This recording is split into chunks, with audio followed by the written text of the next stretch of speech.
সিভিতে দেখলাম আপনি HSC pass. জি sir, আয় পাস। কিন্তু আপনার গেট আপ দেখে তো মনে হচ্ছে না। মরতে ইচ্ছা করতেছে না। আস্তে আস্তে যেহেতু নিঃশ্বাস নিতে কষ্ট হচ্ছে, তো লাশ হয়ে বেরোতে হবে। দোস্ত, এটাই তো তোর বিল্ডিং। মেলা বড়, এত উঁচা জায়গায় হাঁটতে হাঁটতে তো ট্যাং ব্যাং ব্যথা হয়ে যাবো। আরে না, এর লেগে তো কইতেছি সামনে লিফট আছে, চল তোরে দেখাই দেই কেমনে উঠতে হইব। আয় তোরে দেখাই দে, তুই বেটা কথা বুঝোস না। হ্যাঁ, কোথায় রাফি? কতক্ষণ লাগবে? এই তো চলে আসছি। সরি সুইট হার্ট, লেট হয়ে গেল। এগুলো কি রাফি? এক্স থাকতে পারে না মানুষের, তোমারও তো ছিল। কিন্তু আমি তোমাকে আগেই সব জানাই দিচ্ছি। তুমি কেন লুকাইছো? তোমার কি একবারও দায়িত্ব মনে হয়নি আমাকে এসে জানানোর? দেখো আনিকা, আর মাত্র 15 দিন পরে আমাদের বিয়ে। এখন কি এই অতীতের এসব ঝামেলা টেনে আনার কথা, নাকি আমরা ভবিষ্যতের কথা ভাববো? তুমি তোমার পাস্টকে যেভাবে লুকাইছো, তুমি আমাকেও লুকাইতে পারো। How can I trust you? আপাতত তোমাকে আমি বিয়ে করছি না। বিয়ের চ্যাপ্টার ইজ ক্লোজ ব্রো, ঠিক আছে? আমার পিছেও আসবা না বলতেছি। রাব্বি শেখ। জি স্যার। বসে।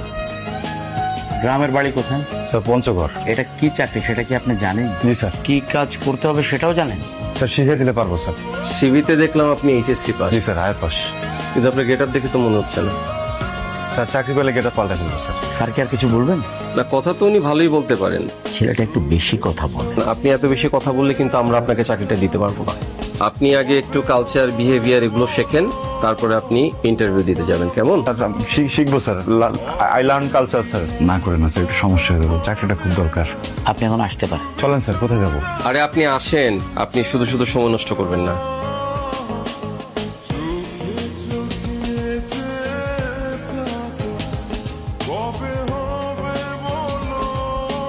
কি রে, কারেন্ট গেলে তো জেনারেটর চালু হওয়ার কথা।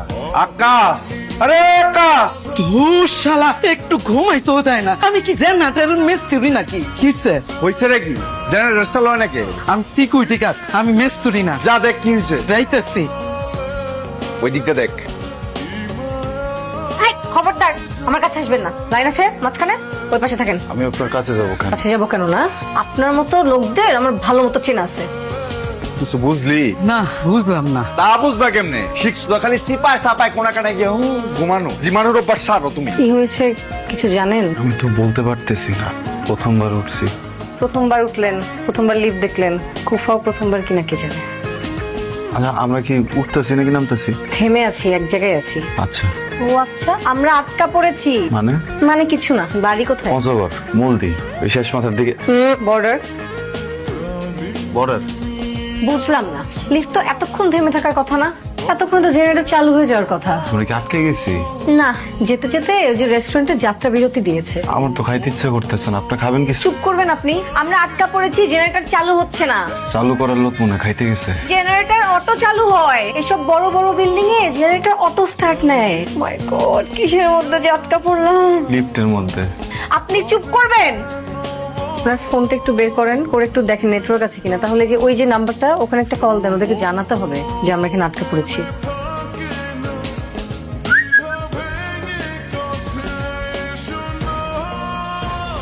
না, আমি তো ওই জায়গা থেকে দেখতেছি, কিন্তু ওটা তো পাইতেছি না দোস্ত। আমি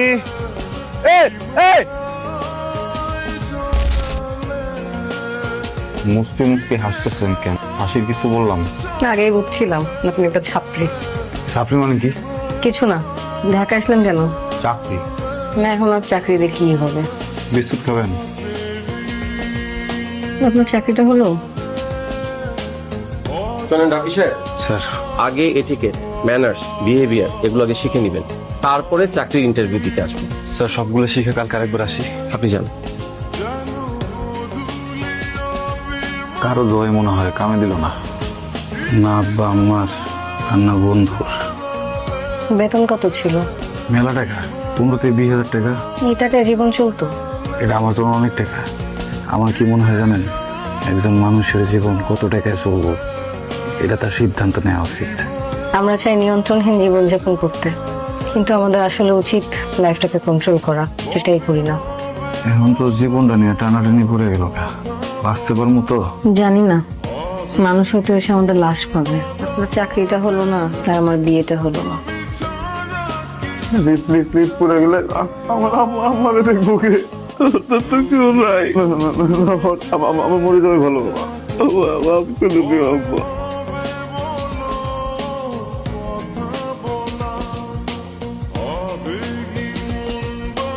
বাবা, এই তো মা, বাবা তুমি কোথায় চলে গেছো?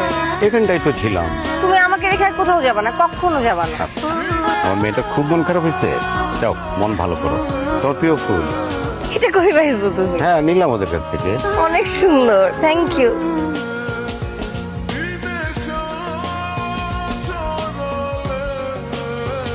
ভাবি ওকে ওকে কোলে মাথা রাখতে পারি?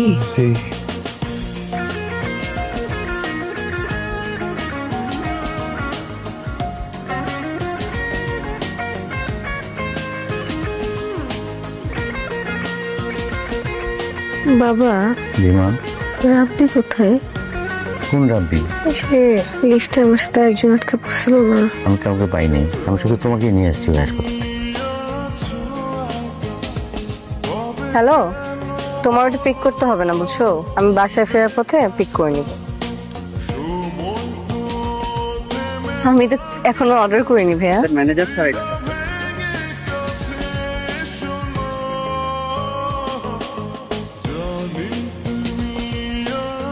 ভাবছি রাব্বি শেখ।